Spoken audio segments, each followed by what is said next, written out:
So welcome back to college insider guys. मेरा नाम रणबीर है और आज की इस वीडियो में हम एमएनआईटी जयपुर का कॉलेज रिव्यू करेंगे और पता करेंगे कि वहाँ की placement, internship, crowd, city life और बहुत सारी चीजें। इसके लिए हमारे साथ कुशाग्र जुड़े हुए हैं। तो कुशाग्र, आप अपना एक इंट्रोडक्शन दे देना और आप अभी क्या कर रहे हो और किस सिटी में रहते हो ये बता देना। हेलो, माई सेल्फ विशाल। मैं एमएनआईटी का मैकेनिकल इंजीनियरिंग स्टूडेंट था। 2026 में मैं पास आउट हुआ, means just few months ago. और अभी मैं अपना खुद का स्टार्टअप कर रहा हूँ। मैंने लास्ट ईयर एक टेक्नोलॉजी डेवलप की थी अपने प्रोफेसर्स के साथ मिलकर, बायोडिग्रेडेबल वीगन लेदर पर। और उसी को हम कॉमर्शलाइज कर कर एक प्रॉपर इंडस्ट्री बनाना चाहते हैं, vegan plant based vegan leather की एक लग्जरी इंडस्ट्री, जो कि इंडियन और ग्लोबल लग्जरी मार्केट में हम चाहते हैं कि लॉन्च करें।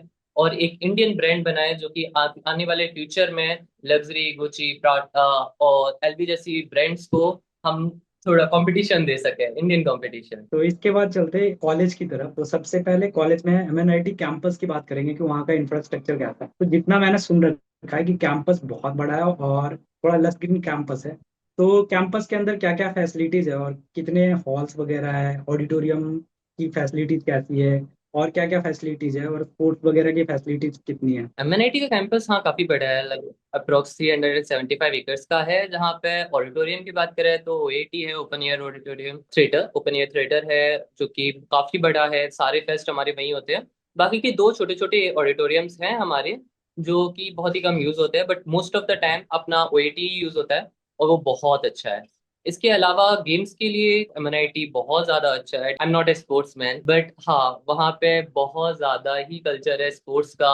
Inter NIT, national level tournaments, ये सारी चीजें एमएनआईटी होस्ट करता है। यह मैं ऐसे 3 से 4 मंथ जो भी अपना ब्रेक रहता है, 3 मंथ्स का, 2 मंथ्स का, उसके अंदर एमएनआईटी बहुत गेम होस्ट करता है। उसके बाद एकेडमिक पार्ट की तरफ चलते हैं।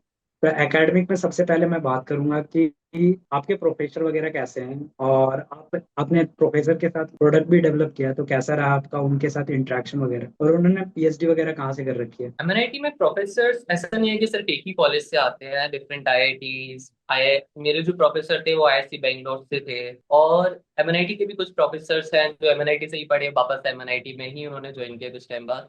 और ऐसा नहीं है कि सिर्फ एक पर्टिकुलर कॉलेज से, बट सारे प्रोफेसर प्रेस्टिजियस इंस्टीट्यूट से ही आते हैं, मोस्ट ऑफ द देम।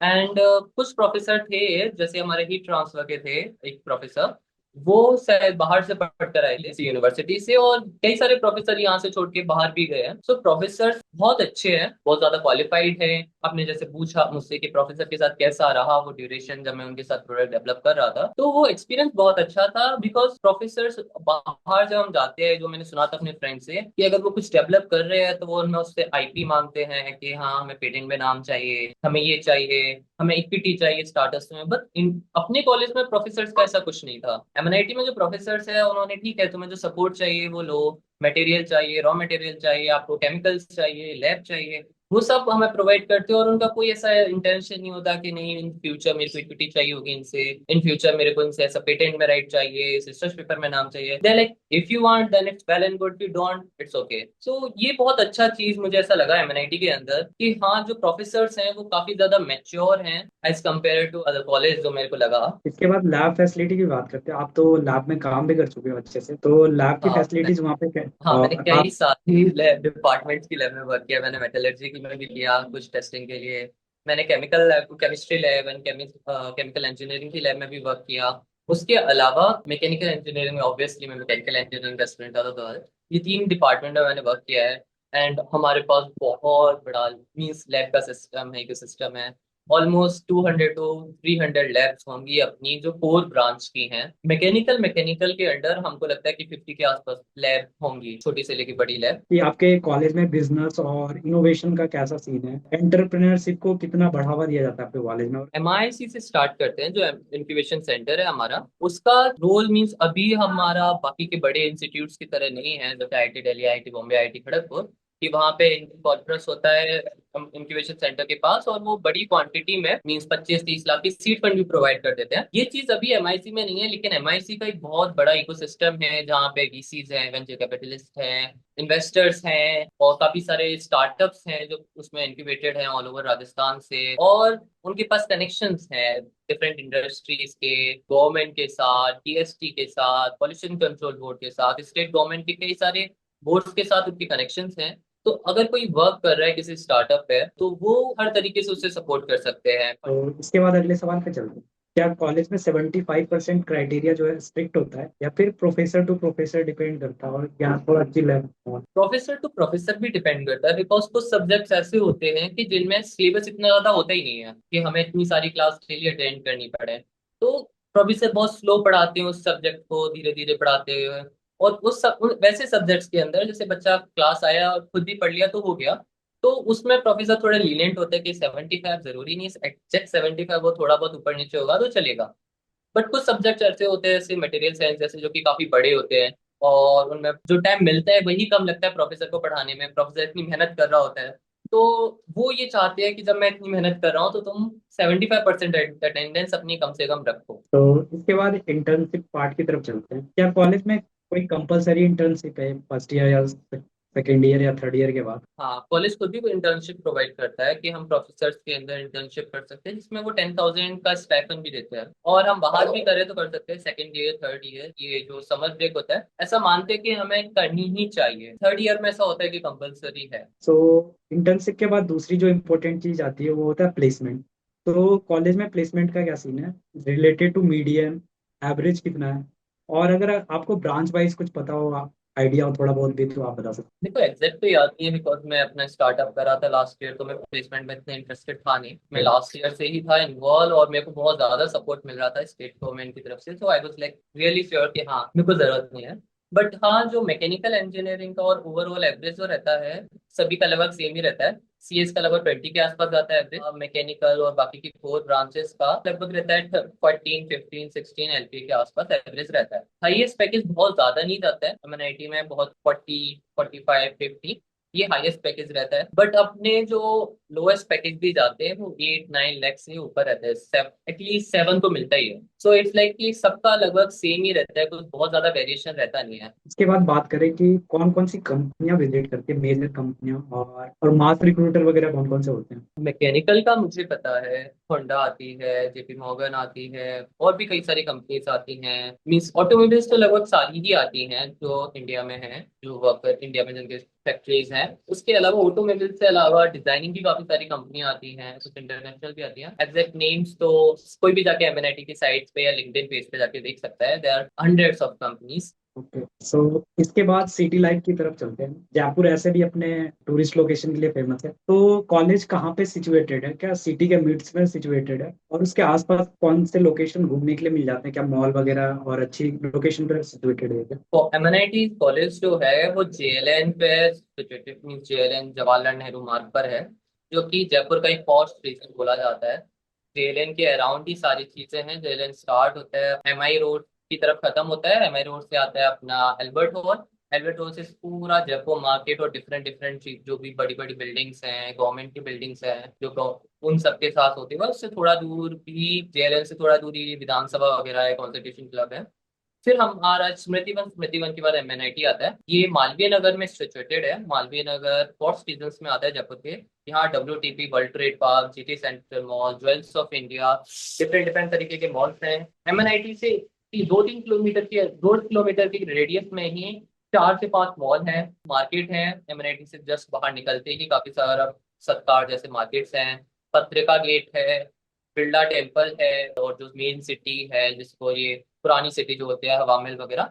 सो हाँ, हम बिल्कुल सिटी में सिचुएटेड हैं, ट्रैवल करना बहुत आसान है, बसेस चलती रहती हैं, सिटी बस। मेरा अगला सवाल था कि सिटी का वेदर कैसा रहता है, और थ्रू आउट द ईयर कैसा रहता है? सिटी का वेदर वार्म रहता है, गर्मियों के टाइम पे बहुत ज्यादा गर्म रहता है, और ह्यूमिडिटी बहुत कम होती है, इसलिए थोड़ा इतना डिफिकल्ट नहीं रहता है, क्योंकि सॉइल से ठंडा रहता है। अंदर कॉलेज में क्लासरूम्स में एसीज हैं, सेंट्रलाइज एसी है वीएलटीसी में, विवेकानंद लेक्चर थिएटर कॉम्प्लेक्स, सारी लैब्स में एसी है, तो हमें दिक्कत नहीं होती है। बट हाँ, रूम्स में कुछ पर्सनल कूलर होते हैं, एसी वगैरह कॉलेज प्रोवाइड नहीं करता है, फैन प्रोवाइड करता है, तो हमको अपना खुद का या जो विंडो एसी लगा सकते हैं वो विंडो एसी, जो कूलर लेकर आ सकते हैं वो कूलर, ये सारी चीजें लेकर आते हैं, बच्चे अपना खुद का लगाते हैं। इसके बाद कॉलेज का एंट्री और एग्जिट टाइम की तरफ चलते हैं। तो कैंपस से एग्जिट और एंट्री टाइम क्या होता है, और इसके अलावा हॉस्टल्स का एंट्री और एग्जिट टाइम क्या होता है फर्स्ट ईयर वाले हॉस्टल बंदों? का कोई एग्जिट और एंट्री टाइम नहीं होता है। हॉस्टल्स में से तो ओके। हम कभी भी बाहर या अंदर आ सकते हैं, बॉयज हॉस्टल्स का। गर्ल्स हॉस्टल का रहता है एक एक्सीडेंट के बाद गर्ल्स हॉस्टल 10 या 11 बजे का टाइम शूट हो जाता है, जैसे माहौल रहता है। तो या 10 बजे बंद हो जाएगा या 11 बजे बंद हो जाएगा, वो इन्फॉर्म कर दिया जाता है कि नेक्स्ट मंथ से इतने बजे गर्ल्स हॉस्टल रात को बंद हो जाएगा, आप बाहर नहीं जा सकते। अंदर हम लोग कभी भी आ सकते हैं, सो सेम मेन गेट के अंदर होता है, कैंपस से बाहर हम तभी जा सकते हैं जब अपना 10 बजे से पहले या 11 बजे से पहले। अंदर हम कभी भी आ सकते हैं, रात में किसी भी टाइम पे आ सकते हैं। और कैंपस के अंदर तो रात में कभी भी घूम सकते हैं, नाइट कैंटीन ओपन रहती है।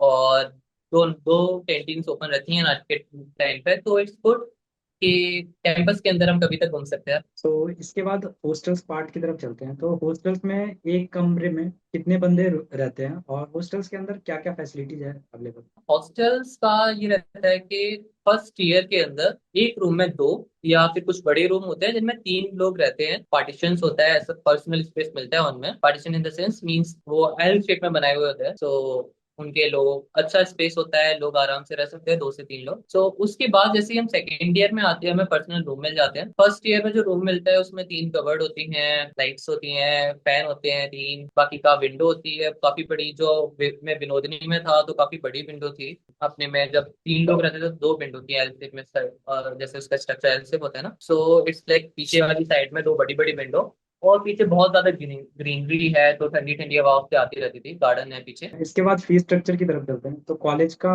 ट्यूशन फी, उसके अलावा हॉस्टल्स की फी, और इसके अलावा क्या क्या चार्जेस होते हैं, मेस के क्या चार्ज होते हैं, वो आप बता सकते हैं? सिर्फ हॉस्टल हॉस्टल फी से स्टार्ट करते हैं। हॉस्टल फी पर सेमेस्टर 32,000 है, जिसमें अपना फूड, इलेक्ट्रिसिटी एंड रूम सब कुछ कवर होता है। इसके अलावा हमें कुछ भी पे करना नहीं होता। और ट्यूशन फी का स्ट्रक्चर डिफरेंट होता है। ST SC कम्युनिटी के लिए ट्यूशन फीस 0 होती है। OBC, EWS एंड जनरल के लिए ट्यूशन फीस डिफरेंट होती है। जनरल की 100% फीस होती है, 80,000 पर सेमेस्टर उनकी फीस रहती है। और उन पे भी स्कॉलरशिप्स मिलती हैं जो स्टेट गवर्नमेंट अपने स्टूडेंट्स के लिए निकालती है, डिफरेंट डिफरेंट स्टेट्स का वैसे रहता है, तो वो ट्यूशन फीस पे स्कॉलरशिप भी देते हैं। तो सबसे पहले मेस फूड की बात करेंगे हम। तो मेस फूड में क्या क्या मेन्यूज में क्या क्या रहते हैं, और इसके अलावा मेन्यूज के अलावा बाहर क्या क्या ऑप्शंस खाने के मिल जाते हैं इनसाइड कैंपस? मैं नॉर्थ इंडिया से हूँ, तो मुझे मैथ्स की 2 3 चीजें नहीं समझ में आती थी, जैसे वो नमकीन की सब्जी बनाते थे, वो गट्टे की सब्जी बनाते हैं। तो अपार्ट फ्रॉम दैट मैथ्स का खाना अच्छा रहता था। मैथ्स में वेज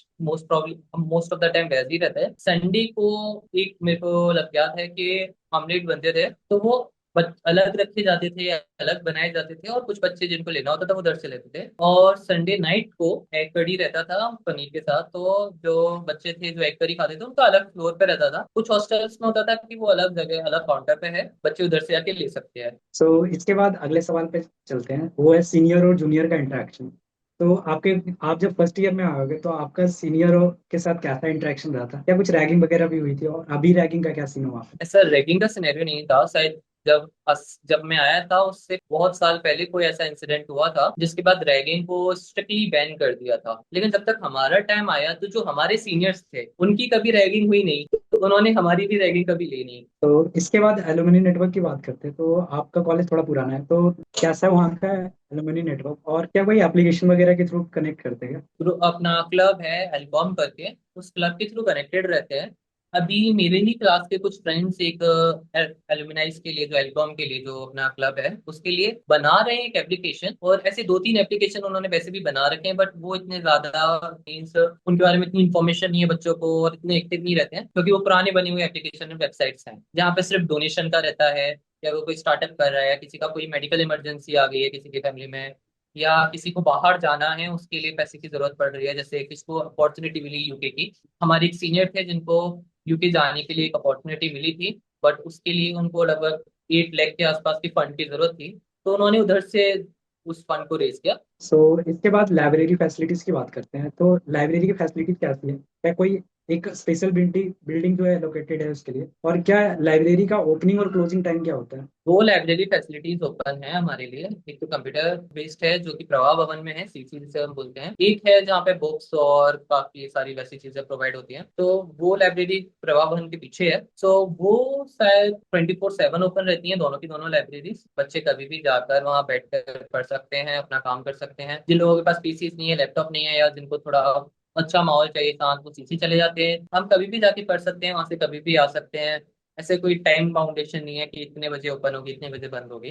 बट हाँ, जो बुक इश्यू करने का टाइम होता है वो 8 to 5 ही रहता है। तो इसके बाद लास्ट सवाल की तरफ चलते हैं, जो कि आपको कौन सी ऐसी तीन चीजें लगती है जो आपको अपने कॉलेज के बारे में पसंद है, और कौन सी ऐसी तीन चीजें लगती है जो आपको लगता है कॉलेज एडमिनिस्ट्रेशन की तरफ से इम्प्रोवाइज करना चाहिए। कॉलेज के अंदर एक चीज हमें जो तीन चीजें पसंद है मैं उससे स्टार्ट करना चाहूंगा। सबसे पहले तो कॉलेज का जो अभी रिसर्च और एंटरप्रेन्योरशिप की तरफ बहुत ज्यादा ध्यान गया है, वो बहुत अच्छी चीज है।